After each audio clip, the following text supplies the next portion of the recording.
They don't want what we know out there. You'll never get this on CNBC. But our school system will never tell us that, because they're part of the process. Fake money, fake teachers, fake assets. I know the game of the rich. My rich dad taught me. You know it because you're the banker. The bankers and the rich play is different than what they teach you in school. All over the world, what does school teach you about money? And the answer is nothing. And that's not a mistake. That's not an accident. I knew that. Most people know that. The way to keep the poor and middle class working hard is never teach them what the rich know. So if you read Rich Dad, Poor Dad, which came out in 1997, it's what the rich teach their kids about money, the poor and middle class do not.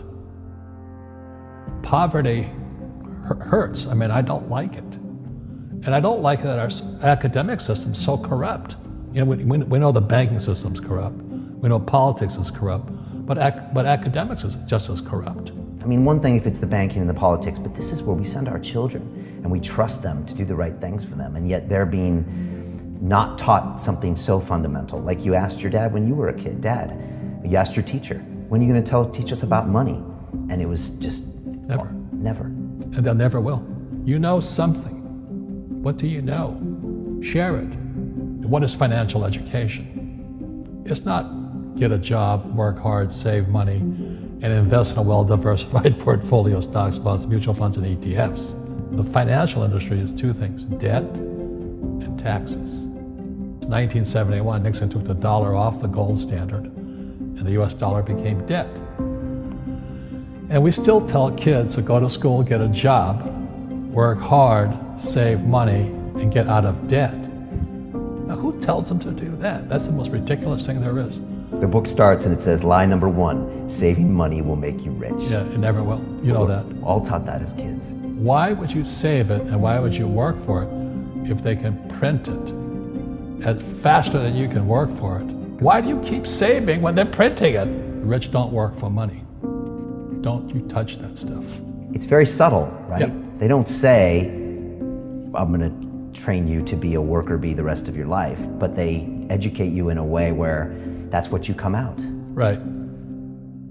What was he trying to do those first few months were you working for him? What was he trying to get across to you? Because he taught you the hard way about money. And she says, if you're going to be successful in your life, you've got to find the best teachers. And a great teacher is somebody who comes from the inside, not the outside. But in school, you don't know if your instructor is for real or not. That's where the fake teacher comes from. I said, I want you to teach me about money. So why should I teach you? He said, but if I teach you, you work for me for free. And I said, why for free? And my poor dad went nuts. He says, because if I pay you, you think like an employee. Your brain will change. If you learn never to work for money, you'll be a rich man. And this is powerful. Once you give someone a paycheck, their brain turns off. Correct. Because it's... And then the promise of a pension. Right. And job security. Which is kind of a paycheck in disguise. Correct. After you stop working. Give the man a fish, eats for the day, teach him to fish, eats for a lifetime. And most poor people confuse assets for liabilities. They think their home is an asset, it's actually a liability. Right. An asset is a noun, like a house. Cash flow is a verb. So to understand if it's an asset or liability, it takes a noun plus verb. So if the cash is flowing out of your pocket, it's a liability.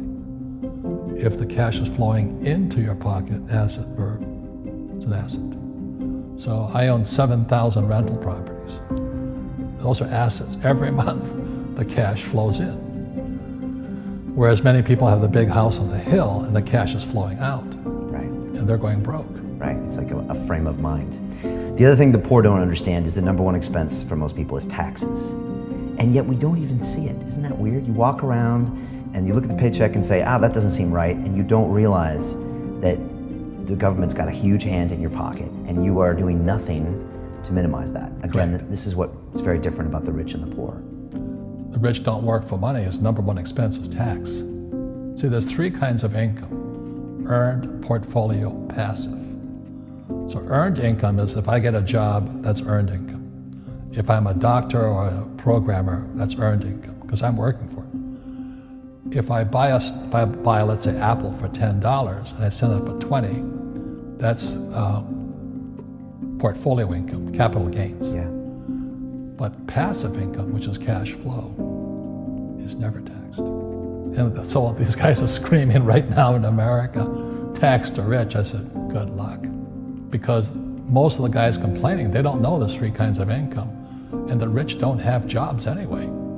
They have assets. And so the average schmo out there, poor guy, sent the kid to school. They don't learn this. You see, very few people will buy what I do, make $1 million and pay zero tax. And my rich dad taught me that playing Monopoly. That's how it started. 4 greenhouses, 1 red hotel. Or the McDonald's formula. I write about it here. McDonald's, Ray Kroc. Yeah. McDonald's is in the real estate business. So they sell hamburgers, but they buy real estate, so they pay no taxes. This guy Bezos, he's $16 billion. How much tax did they pay on that $16 billion? Zero.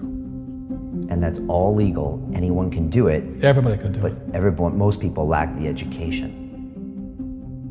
So once you learn how to use debt as money, you can never say, I can't afford it. You see, because the banks will give you, so the banks, after the crash of 2008, the banks gave me $300 million tax-free. When I asked the average guy, I said, why don't you use debt? They can't even get a loan. Because their scores, their FICO scores, I don't even have them here, are so bad. The school teachers will never tell you that because they don't know it. My poor dad never knew that. You don't know if something is an asset or a liability until you can see which way the cash flows. So a house, is it an asset or liability? Well, if it's taking money from your pocket, it's liability. If it's putting money in your pocket, it's an asset. The US government wants me to provide housing, wants me to provide jobs, wants me to borrow money because that's how money is created through debt. I get huge tax breaks. Everybody can do the same thing if they had the financial education to do it. If people understood the tax code, we'd be more prosperous. But can poverty be passed through genetically? Yes. Because it's some type of way of thinking. It's an attitude. An attitude. It's very simple. When people ask me, how do I stop it? I just say, never say, I can't afford it. Ask yourself, how can I? The reason I have so much money is because I don't say I can't do it. I just go, how can I do it? And I just go and do it. I make a lot of mistakes, but that's how I learn. How can I? The poor people, like my poor dad, always said, I can't afford it. Do you think I'm made of money? I'm a school teacher. I can't do that. And I picked that up. And my rich dad never said those words. So when I meet poor people, they use the words I can't a lot. So the people that say, I can't afford it, I can't do this, I can't get to college, the rich are evil, I choose not to participate in that. And that's one thing people could change today. Correct. Right now is that dialogue in their head. Stop saying the word can't. I can't. Right. So how can I? How can I? Especially as in, I can't afford it, how can I afford that? Right.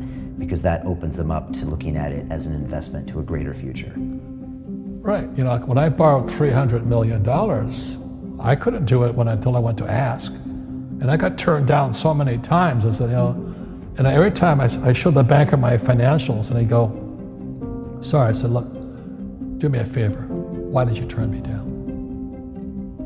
And he'd tell me, this is out, the numbers are out here. So if I get these numbers fixed, can I come see you again? He goes, sure. So it's called rejection. Same as my wife rejected me for 6 months. It's just a matter of personal willpower, which is spiritual. Just saying, if they can do it, I can do it. And how can I? How can I? And I think it's you once said, words become flesh. Yep. That was the Bible too. Right? Intelligence increases through your mistakes, through the ups and downs, through what you learned. Real estate's real estate, but what I learned made me richer, not the money. You don't need money to make money. I think all of us, every human being has that low point in their life. And if they get the message, a new life begins. If they don't get the message, they keep going down. The richer I got was because I didn't need any money. I could use this to make money. But how did I get there? Is I made a lot of mistakes. people are afraid of making mistakes and all this, fear of failing, it limits them. Nice, so very nice. So many people trapped in the same device.